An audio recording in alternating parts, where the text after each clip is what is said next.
Глава Башкортостана Ради Хабиров с очередной рабочей поездкой по республике, на этот раз в Мишкинском районе. Мишкинский район сельскохозяйственный. Площадь местных пашин, пастбищ, сенокосов и других сельхозугодий составляет 150,5 тысяч гектаров. С 1992 года в селе Мишкино работает агропромышленный колледж. Глава Башкортостана Ради Хабиров в этом образовательном учреждении. Добрый день. Мы существуем, начиная с 1992 года. В этом году нам 29 лет. Мы сегодня набор ведем по 2 специальностям, ведем по 5 профессиям. По набору вопросов нету. 70% мишкинские, остальные приезжие именно по... А сколько вот каждого сентября вы набираете? 150 человек набираем. 150 человек. Это бюджет, да, они полностью бесплатно. 40% мишкинские, да? 70, чуть более 70%. По сути, остальные... для мишкинских ребят это Она покрывает единственная нормально. возможность вот дома вот проучиться, Да, так? мы российская армия. Он же единственный у вас, да, колледж? Единственный, да. Ну что, показывать? Мы сейчас заходим, где мастерская, лаборатория по обслуживанию и ремонту автомашин. Мы здесь по гранту правительства нашей республики в 2013 году получили более 11 миллионов денег. Вот, А какую специальность они получают? Здесь автомеханик. Автомеханик Да, получает. здесь они ведут замена масла, здесь производится схождение, развал. И другие эти... Мастер, видимо, да? Здесь у нас студенты занимаются во время учебной практики. Шиномонтажка, балансировка занимаются, замена масла, развал. Вообще, наверное, очень популярные, да? Да, Потому что востребованные очень. Это нужно. Сожжение делают. И здесь по набору. И обучаем. А сколько срок обучения на автомастера, автомеханика? Автомеханика 2,10 лет у нас. 2,10, да? После, на базе 9 классов. На базе 9. И водительские категории все получают БЦ, наверное, да? БЦ. Да, они на бюджетной основе получают БЦ, получают. Дальше, если хотят по другим, получают по тракторам. Пожалуйста, у нас все категории по тракторам получают. Мы одним из первых в республике, вернее, одним из таких 250 каждый год выпускаем трактористов на бюджетной основе, на возвращенной, там, на платной учим. Еще вроде вопросов. А какая самая популярная специальность здесь? Это автомеханик? Автомеханик, да. И механизация сельского хозяйства. Техник-механик. То есть на всех видах техники сельской? На всех видах техники. Пчеловод тоже есть, да? Да.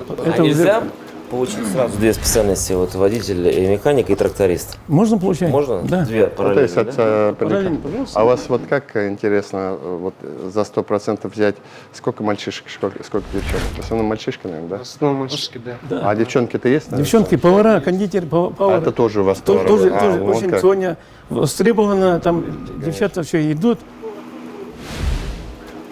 Здесь у нас самый такой важный, будем себе говорить, опять-таки по гранту правительства республики получили вот эту аппаратуру по ремонту топливной аппаратуры. Ну, сейчас вот мастер. Да, здесь мы производим ремонт топливной аппаратуры. Ну, это, можно сказать, сердце двигателя. От его работы зависит именно мощность двигателя, расход топлива зависит.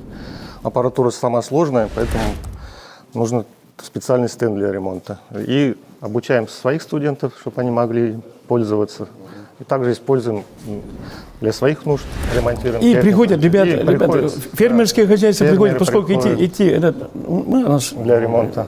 относительно там символические платы, мы же там не пытаемся что-то.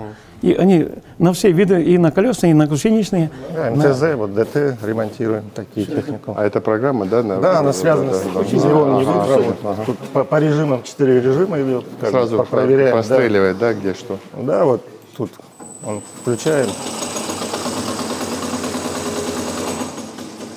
Здесь вот уже результаты, видно, какой цилиндр, как работает, где уже перепады, значит, надо что-то. Ну вот эта техника, вот то, что у вас есть, диагностическая уже, вот, ну, это современная, да? То есть, Да.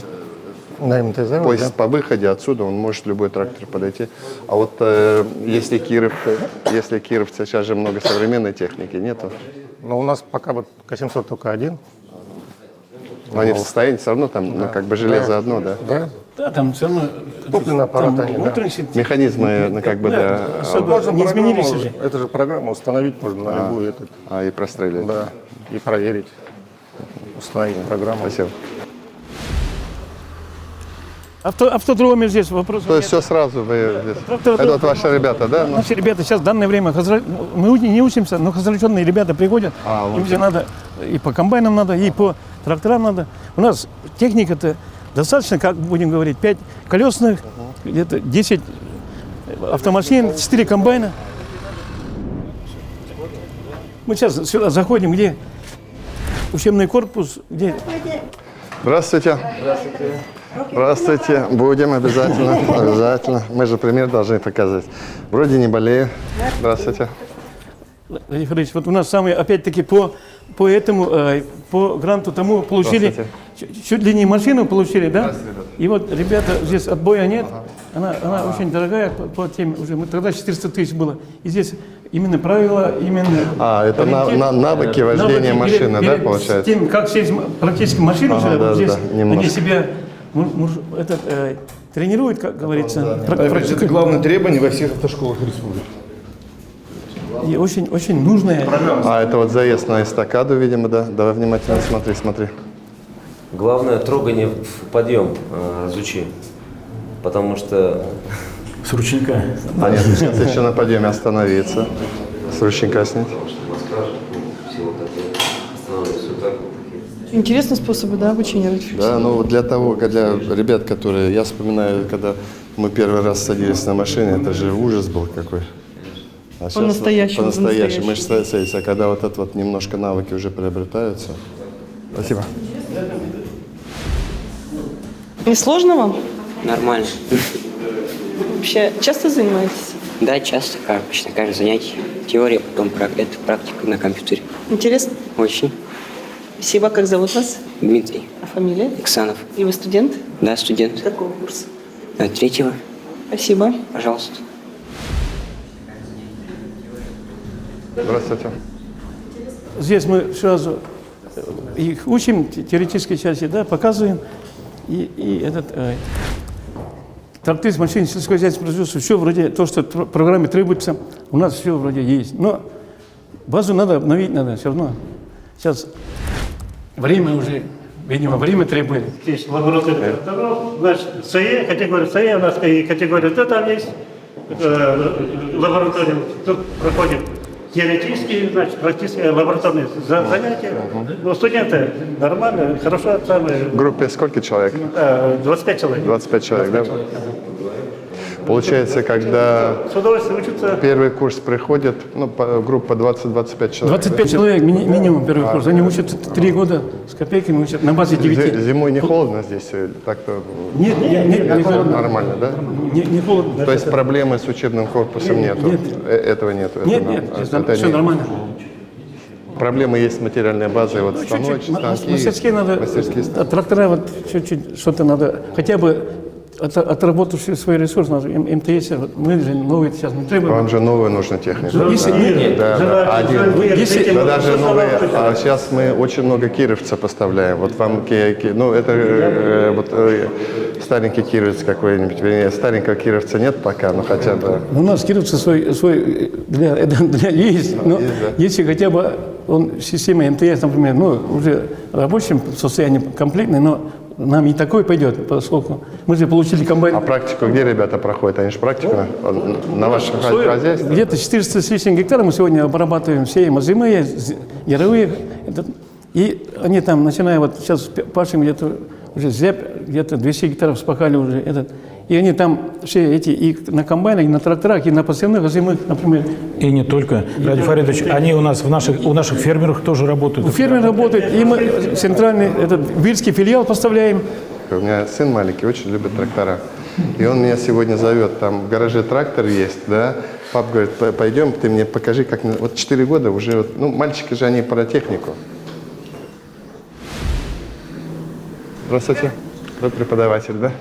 1 сентября ждете? Ждем, конечно. Да, по детям, наверное, соскучились тоже, да? Да, мы не можем уже без этого. Да. Лишь бы не болели, конечно. Лишь бы не болели, немножко правила соблюдать. Я думаю, все эти проблемы наши кончатся. Это что, видите, хотят этот ананас выращивать. Дети, наверное, так... Сельские дети, наверное, такие, они добросовестные, учатся. Да, очень добросовестные, очень добродушные наши дети. Они никогда общем, очень добрые дети. Ну, наглых мало.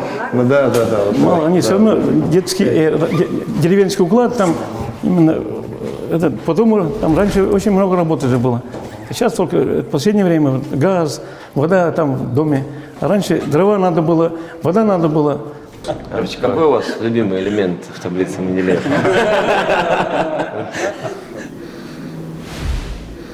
А сколько у вас человек преподавателей работало? Общий сложный коллектив 67 человек. Здравствуйте. Здравствуйте. Вы преподаватель? Я преподаватель русского языка Садирова Заря Могильмова. Она получила от вас, тогда в коллективе вот настоящее... Поощрение лучших учителей Да, преподавателя русского языка и литературы. Ага, В 2020 году участвовала. Здесь сидит моя группа, вторая группа, повара, 25 обучающихся. Очень хорошие девушки, не пропускают, очень хорошо ходят. А вот все повара девочки, да? Все повара девочки, да. Кондитер, вот профессия у нас.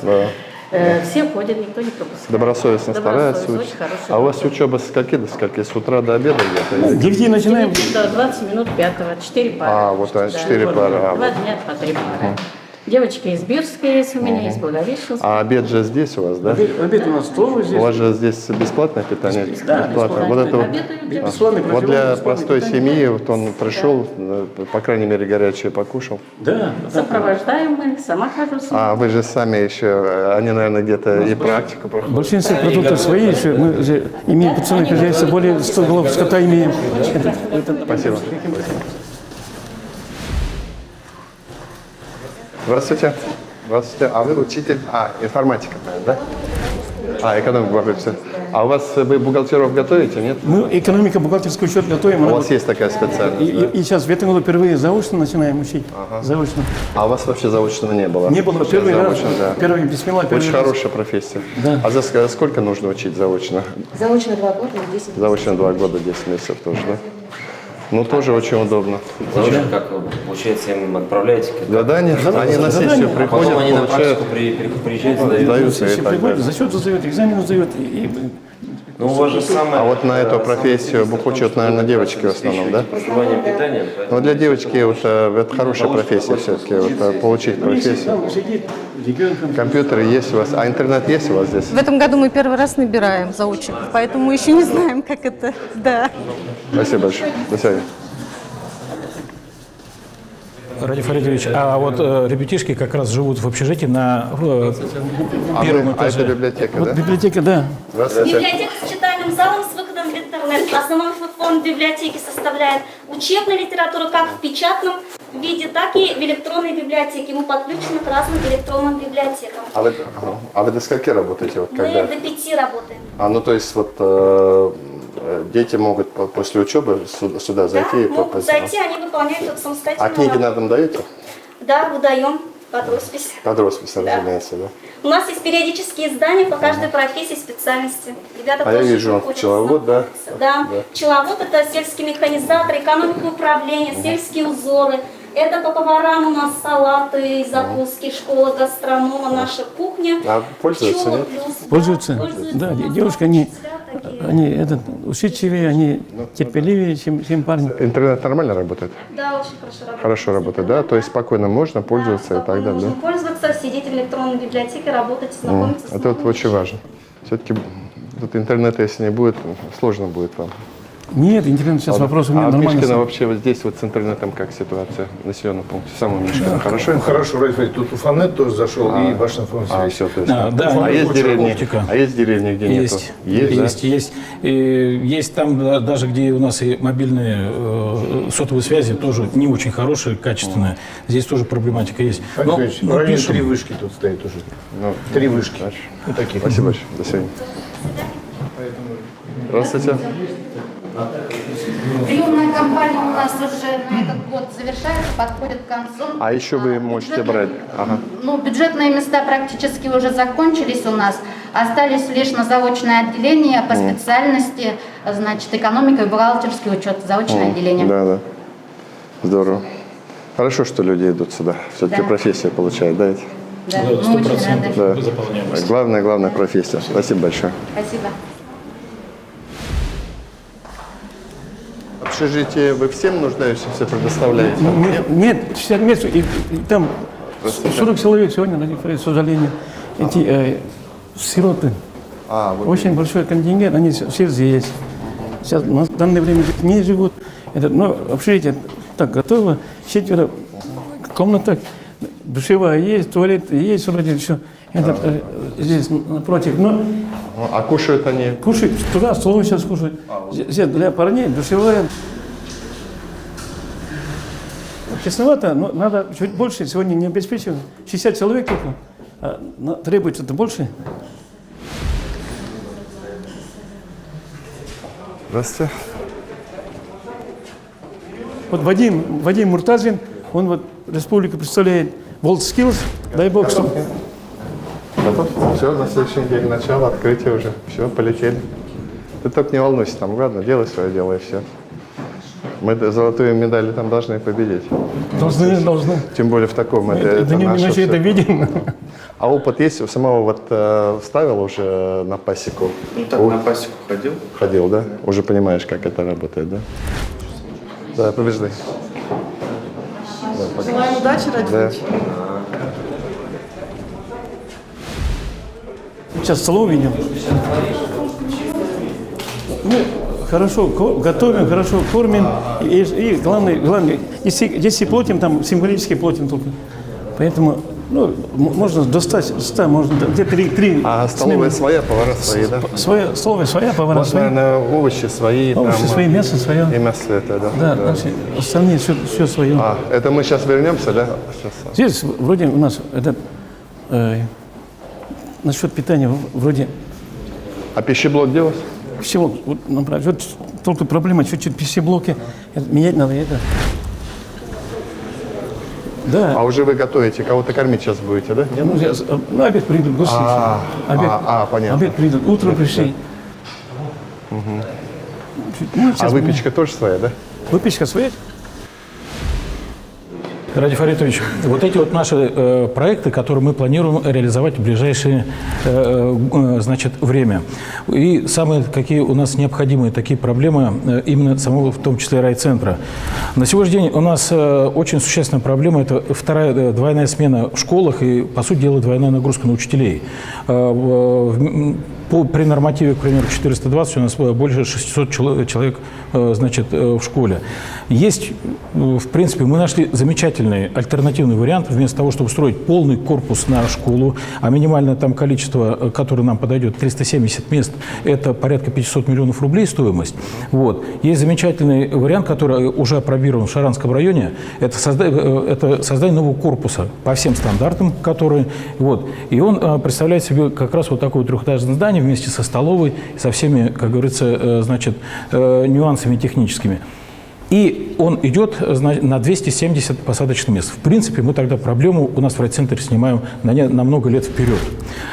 Самое главное – это пристрой к существующей школе. У нас есть земельная площадка под него, технические условия уже подведены. И, в принципе, можно уже говорить, что у нас готовая площадка под строительство есть. Проблема в том, что... Во-первых, этот проект, он не типовой оказался, потому что он был с 2016 года, соответственно, с 2018 года опять мы попадаем на госэкспертизу. И там уже новые требования по пожарной безопасности. Да, там пиры порядка 5 миллионов. Есть один хороший выход, существует такое постановление правительства Российской Федерации, 247-е, это прямое финансирование таких объектов из федерального бюджета. Но опять там требования, по пирам. А вы по программе федеральной комплексной застройка сельских территорий что-нибудь участвовали? Получили что-нибудь? Да, в этом году мы подали 3 программы. Это у нас тоже актуальная проблема, это освещение. Раз светлого села нет, это очень серьезно у нас фонит по деревням. Это у нас контейнерные площадки по району. И у нас дорога тоже. Да, тротуары в райцентре. Здесь вот это вот, которое предлагается тоже, Ради Фаритович... Это капремонт, да? Это создание полилингвальной марийской гимназии, именно школы. У нас в селе Чураево есть уже существующая гимназия имени Яныша Илкайна, которая выпускает, очень много вышло известных поэтов марийской культуры. А далеко это деревня Окошко? Это в сторону Инаула. Это далеко ведь, а все-таки полилингвальная должна быть в центре. А нельзя сделать ее вот где-то в Мишкино. Потому что полилингвальную школу мы будем делать. И мы об этом и думали. Но это надо делать в Мишкино. А может быть, ради вот это вот, ну, два в одном совместить? Ну, подумайте, давайте. Пристрой сделать и его сделать полилингвальным. Просто сейчас мы можем вас поставить в первую очередь на программу президента по капремонту. Сейчас же мы же заявки сделали.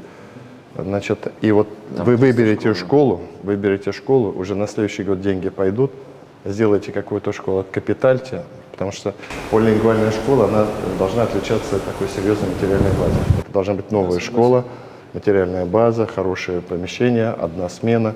Потому что вы и учителя английского языка, марийского, вы там вот в деревне Чураево не найдете столько учителей. Мишкина надо. Сколько ехать до туда? Если отсюда туда? Ну нет, не надо. Это только Мишкина. Если Мишкина, поручение тогда Минобру сделайте, чтобы подготовить предложение по полилингвальной школе Мишкина с изучением марийского языка, ну и иностранных языков. А это что такое? Вот это вот сейчас уже как существующий, уже реализуемый проект. У нас здесь это у нас районный дом культуры, который я 2 года назад вам тоже показывал, который нуждается в ремонте, ни разу не ремонтировался. Вот мы нашли уникальный проект, который, вот, пожалуйста, он будет у нас завершающий, как говорится, изюминкой вот этого, начиная от Марийского центра, сквера Аллеи Героев и заканчивая районным домом культуры. А вот это? А вот это вот как раз, это наш реализуемый тоже сейчас проект. Это вот Паралимпийский центр, где мы с вами были 2 года назад, Сабантуйная поляна. И мы хотим сделать вот такой прогулочной зоной притяжения как местного населения, точно, так и туристов. Это будет уникальное место. Речка, она узкая, можно даже ее осветить вот гирляндами сверху, как как Венеция. А по какой программе это можно пропустить? Пока только мы ФКГС. Да. То есть вам чуть больше денег на ФКГС дать, да? Примерный у нас расчет – это 42 миллиона на реализацию. А вам в этом году сколько денег? 9. 9, да? Ну, это не совсем. Вот этот проект благоустройства набережной реки Иняк взять в работу там с финансированием на 2 года, 22-23 год. За год мы не сможем, конечно, но вот на 2 года, если потихонечку сделаем. Мы сделаем тогда. Давайте так. До свидания.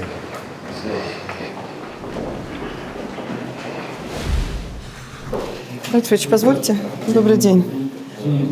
Скажите, а вот материально-техническая база этого колледжа, ну, явно уже устарела.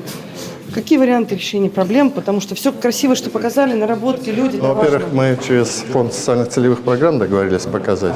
Второе, значит, станочный парк, я сразу дам поручение, там же останется наследие до свидания, от WorldSkills. Я обязательно попрошу, прям особо обратили внимание. Вот. Ну вот надо отремонтировать общежитие, это через фонд. Меня больше волнует ситуация в целом в районе, потому что там из-за коронавируса, прежде всего, нет, 2 важные проблемы не решаются. Мы тут, во-первых, по водоснабжению поручение давал, оно не двигается, а это самое главное. Вот. Поэтому ресурсы надо сейчас туда, где мы больше охватим людей. А здесь как договорились, мы поможем в этой части. Ну, если так договоримся.